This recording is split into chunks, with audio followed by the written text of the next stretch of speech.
اتش اكس 3 دي معناها ان هو 3000 كيلو متر، يبقى معنى كده ان ده 7000 كيلو متر. ايوه يا اسطى 7000.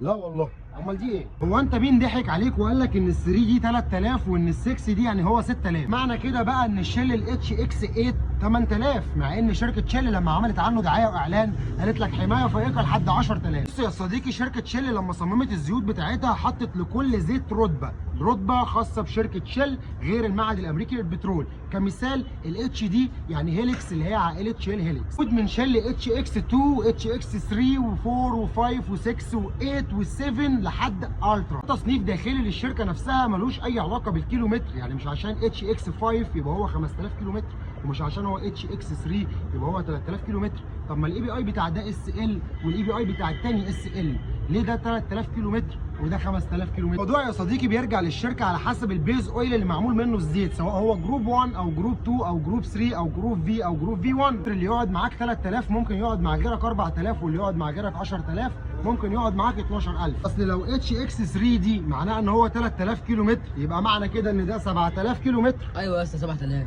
لا والله، امال دي ايه؟